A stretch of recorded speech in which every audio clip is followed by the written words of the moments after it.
15 लाख करोड़ का स्कैम। आप लोगों ने मोस्टली इसके बारे में सुना भी होगा। तो यहाँ पे ये ध्यान ज़्यादा नहीं देना है कि भाई किसने किया क्या किया। ऑफ कोर्स इसको मैं ब्रीफली कवर करूँगा, लेकिन इस वीडियो में मैं ज़्यादा ध्यान इस बात पे दूंगा कि रिटेल इन्वेस्टर्स कैसे इस तरह की कंपनी से बचें, यहाँ पे इन्वेस्टमेंट नहीं करें। उसके लिए हमें देखना होगा कंपनी के फाइनेंशियल्स को। इस कंपनी का फाइनेंशियल आप देखेंगे तो आसानी से आपको पता चल जाएगा कि इस तरह की कंपनी में तो इन्वेस्टमेंट करना ही नहीं था। और साथ ही आरबीआई का मीटिंग चल रहा था, तो उसका आउटकम जानते हैं कि आरबीआई ने क्या बोला है आज। तो ये दोनों टॉपिक्स को डिटेल में कवर करेंगे। टॉपिक से पहले साउथ कोरियन मार्केट्स ना, आजकल आप लोगों का बहुत क्वेरी आता है ना, साउथ कोरिया, ताइवान, यूएस इतना ज़्यादा रिटर्न। तो देखिए साउथ कोरिया का मार्केट अबाउट 5% के आसपास आज गिर गया था। क्यों गिरा था? क्योंकि यूएस के मार्केट में भी जो एआई रिलेटेड कंपनीज़ थे या टेक रिलेटेड कंपनीज़ थे, वहाँ भी अच्छा खासा गिरावट आया था। तो यहाँ पे वहाँ के जो बड़ी बड़ी, आपको पता है ना, ताइवान में सिर्फ एक कंपनी है जिसका ज़्यादातर वेटेज है, और साउथ कोरिया में सिर्फ 2 कंपनी है जिसका ज़्यादातर वेटेज है। इन कंपनीज़ को कुछ भी होगा तो पूरा का पूरा मार्केट गिर जाएगा। तो वहाँ पे सैमसंग का जो स्टॉक है और एसके हाइनिक्स दोनों बुरी तरह से गिरा। सैमसंग अबाउट 4% से भी थोड़ा बहुत ज़्यादा का गिरावट देखने को मिला, और एसके हाइनिक्स में भी 7% से भी ज़्यादा गिरावट आया एक दिन में। सो ओवरऑल उनका जो मार्केट है, जिसको हम लोग कॉस्पी बोलते हैं ना, वो 5% के आसपास गिर गया। तो एक तो यूएस में जो गिरावट आया उसका फ़र्क पड़ा, मैंने बताया था कि यूएस गिरेगा तो ये सब भी गिरेगा। और उसके साथ साथ साउथ कोरिया के लेबर मिनिस्टर ने बोला है कि भाई ये जो बड़ी टेक कंपनीज़ हैं एआई रिलेटेड ना, सेमीकंडक्टर रिलेटेड, तो इनका प्रॉफिट तो बहुत ज़्यादा जनरेट हो रहा है। तो ये जो प्रॉफिट है उसका एक हिस्सा इनको वर्कर्स और सप्लायर्स को भी दे देना चाहिए। तो सुनने में अच्छा लगता है ना कि सही बात है, प्रॉफिट हो रहा है, बांट दो। लेकिन जब स्टॉक मार्केट की बात बोलते हैं ना, स्टॉक्स की बात बोलते हैं, तो इस तरह का अगर आप स्टेटमेंट देंगे तो वो नेगेटिव होता है। क्यों? क्योंकि इस तरह से आप बांटोगे तो जो प्रॉफिट हो रहा है, एक तो आपका प्रॉफिट कम हो रहा है, प्लस जो प्रॉफिट हो रहा है उसका आप सही से एडवांटेज नहीं उठा पाओगे कंपनी के फर्दर ग्रोथ के लिए। कल के वीडियो में 2 चीज़ें हमने प्रोमिनेंटली डिस्कस किया था ना।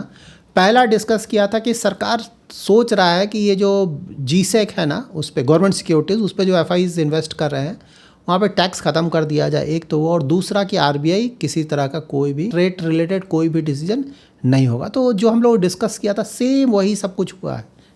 सुबह सुबह गवर्नमेंट की तरफ से अनाउंसमेंट आ गया कि एफआईआई जो इंडियन गवर्नमेंट सिक्योरिटीज़ में इन्वेस्ट कर रहे हैं ना, उस पर किसी तरह का टैक्स नहीं लगेगा, कैपिटल गेंस टैक्स नहीं लगेगा।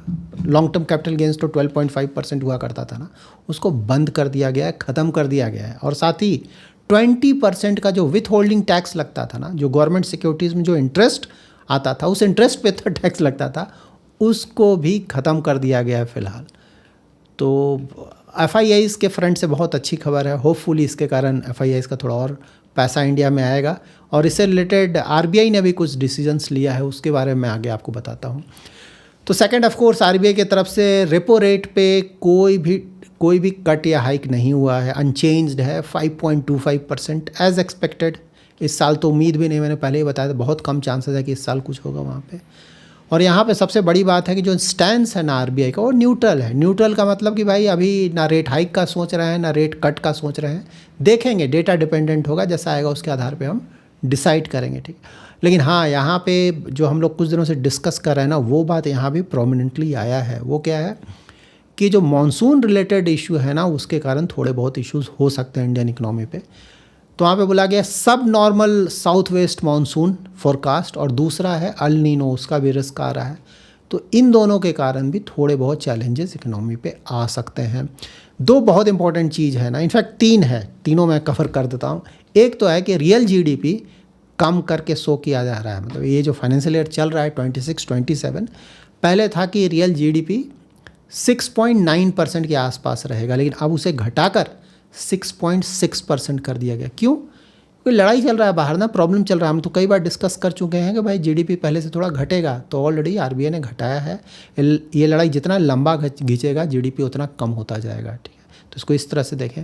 फर्स्ट क्वार्टर बोला जा रहा है 6.6%, सेकेंड क्वार्टर 6.3% जीडीपी ग्रोथ की बात मैं बोलूँ, थर्ड क्वार्टर 6.5%, और फोर्थ क्वार्टर थोड़ा बढ़कर 6.8% का जीडीपी आ सकता है, ठीक है। अभी ये सिर्फ फोरकास्ट होता है ना, होगा नहीं होगा देखना होगा, डिपेंड करेगा कि लड़ाई कैसा चल रहा है, कितने लंबे समय तक चल रहा है।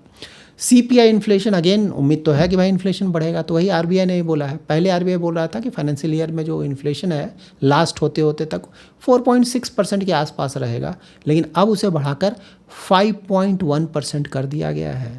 फर्स्ट क्वार्टर में 4.2%, सेकेंड क्वार्टर में 5.1%, थर्ड क्वार्टर में 5.9% एंड फोर्थ क्वार्टर में 5.4%। तो यहाँ पे 5.1% का जो फिगर है या फोर्थ क्वार्टर में 5.4% का फिगर है, उसको देखकर नहीं लगता है कि फ़िलहाल नियर फ्यूचर में रेट हाइक होगा। मैंने पहले ही बताया था कि इकनॉमी में देखिए लड़ाई के कारण प्रॉब्लम चलेगा, तो यहाँ पे जब ये इन्फ्लेशन है ना 6 के आसपास जाने लगेगा, तभी आरबीआई फोर्स्ड होगा एक तरह से कि अब रेट हाइक पे विचार करना चाहिए, क्योंकि अब प्रॉब्लम आ रहा है। लेकिन उससे पहले ज़्यादा ध्यान ये दिया जाएगा कि इकनॉमी को मोमेंटम दिया जाए, क्योंकि अगर आप रेट हाइक ये सब करने लगोगे तो मोमेंटम बुरी तरह से ख़त्म हो जाएगा और जीडीपी और भी तेज़ी से नीचे आने लगेगा। तो फिलहाल नहीं होगा। और देखिए थर्ड पॉइंट क्या है, ये तो 2 पॉइंट हुआ, इसका थर्ड पॉइंट क्या है कि भाई फॉरेन कैपिटल तो आ नहीं रहा है, इसलिए रुपया हमारा डिप्रिसिएट कर रहा है। तो उसके लिए बोला जा रहा है कि जो गवर्नमेंट सिक्योरिटीज़ है ना, वहाँ पे एफआईआईज और ज़्यादा इन्वेस्ट करें।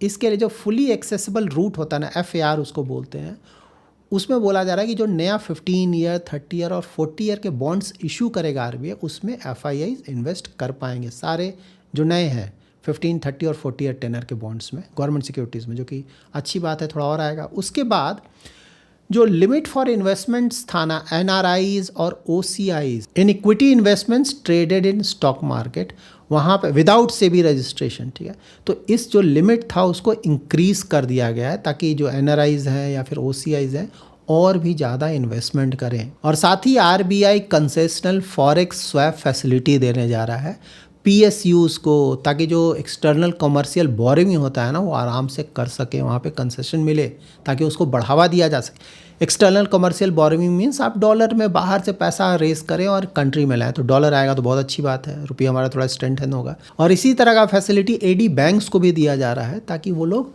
फ्रेश 3 to 5 ईयर रेंज का एफसीएनआर जो बी डिपॉजिट्स होता है उसे और ज़्यादा रेस कर सकें। यहाँ पे क्या होगा कि जो हेजिंग कॉस्ट होगा ना वो पूरी तरह से बेयर किया जाएगा।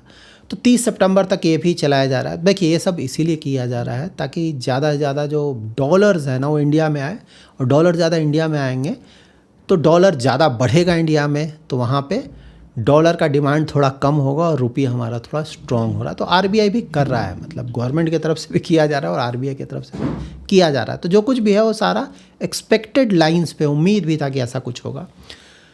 सो नाउ ये 15 लाख करोड़ का स्कैम क्या है, तो देखिए एक कंपनी है राजेश एक्सपोर्ट्स, तो सेबी का एक इंटरिम ऑर्डर है, सेबी ने कुछ इन्वेस्टिगेशन किया, उसके आधार पे एक ऑर्डर लाया जिसे इंटरिम ऑर्डर बोलते हैं।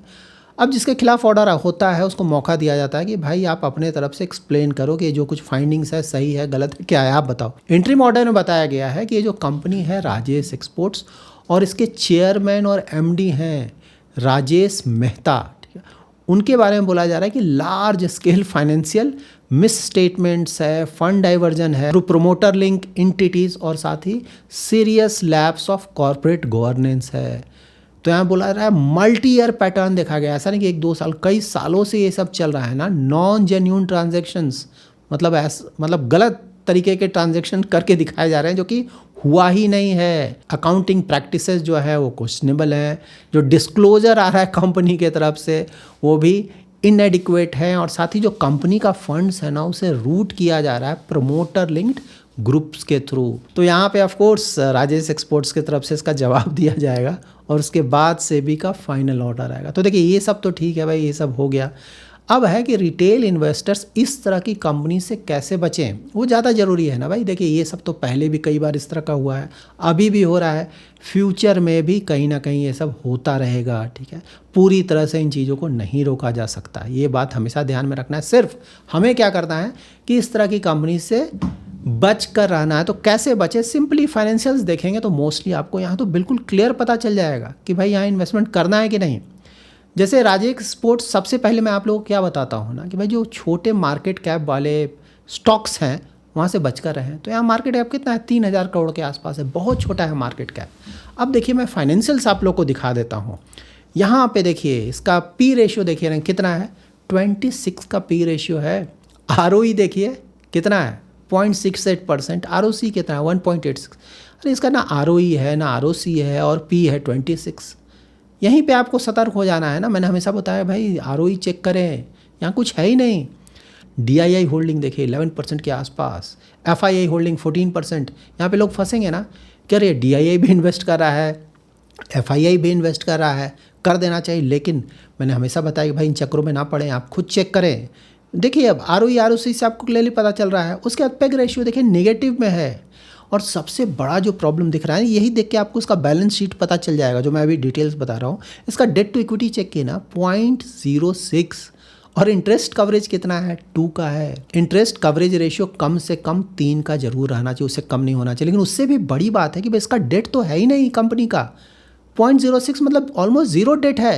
लेकिन तब भी इंटरेस्ट कवरेज है ही नहीं इसका, मतलब इसके पास कुछ पैसा है ही नहीं कि भाई बिना डेट के भी तुम कुछ चुकाने की स्थिति में नहीं हो।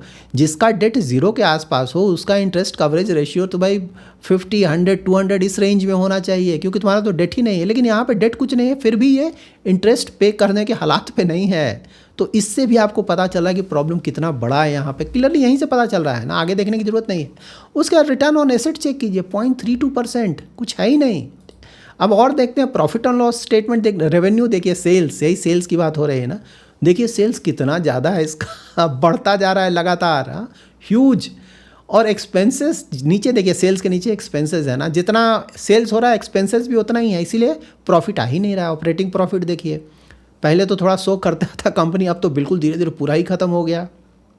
नेट प्रॉफिट देखिए धीरे धीरे पूरा ही ख़त्म हो गया, नेट प्रॉफिट कुछ है ही नहीं यहाँ पे कंपनी में प्रॉफिट के नाम पे। ये देखिए कंपाउंडेड सेल्स ग्रोथ कितना ज़्यादा आ रहा है, तो यहीं पे सेबी ने बोला कि भाई गड़बड़ है पूरा का पूरा। प्रॉफिट ग्रोथ देखिए पूरा निगेटिव है ज़्यादातर, इधर थोड़ा बहुत शो किया है। उसी तरह से स्टॉक प्राइस भी इसीलिए गिरा है ना, देख रहे हैं ना किस तरह का ब्लड बात है, ठीक। और रिटर्न ऑन इक्विटी देखिए 1% का चल रहा है। तो इस तरह की कंपनी में कोई इन्वेस्ट कर रहा है तो उसकी गलती है ना। यहाँ पे देखिए बहुत बड़ी बात है, हमेशा ध्यान में रखें, सिर्फ एफआईआईज और डीआईआईज आप देखें ना, एलआईसी का 10.8% का इन्वेस्टमेंट है। सो लेट्स सी कैसे वो लोग इस इन्वेस्टमेंट को जस्टिफाई करते हैं, क्योंकि मैंने दिखाया ना आपको डिटेल्स, ये देखने के बाद तो लोग को जनरली भाग जाना चाहिए वहाँ से। और सबसे बड़ी बात सिर्फ एलआईसी नहीं, एफआईआईज देखिए ऊपर ना, एक ने तो 8.46% का इन्वेस्ट कर रखा है और एक और ने 2.7% का यहाँ पे इन्वेस्टमेंट है। तो इसीलिए सिर्फ एफआईआईज और डीआईआईज क्या कर, या फिर बड़े बड़े इन्वेस्टर कहाँ इन्वेस्ट करें, इसके चक्कर में ना पड़ें। देखिए मैं हमेशा बोलता हूँ सुने सबकी, अगर कोई आपको लग रहा है कि सेंसिबल बोल रहा है, सुनिए देखिए ये सब ठीक है, लेकिन फाइनल डिसीजन तो आपका ही होना चाहिए। स्टडी आपको ही करना है, पैसा बनेगा तो आपका बनेगा और डूबेगा तो आपका डूबेगा। यहाँ पे तो फाइनेंशियल देखकर ही पहले ही पता चल रहा है भाई कि यहाँ जाना ही नहीं है। अगर कोई गया है तो आप समझ सकते हैं कि कितना गलत इन्वेस्टमेंट हुआ है। So that's it in this video. अगर आपको ये वीडियो पसंद आया है तो जरूर लाइक एंड शेयर करें। पहली बार हमारे यूट्यूब चैनल पर आ रहे हैं तो चैनल को जरूर सब्सक्राइब करें। Thanks lot for watching.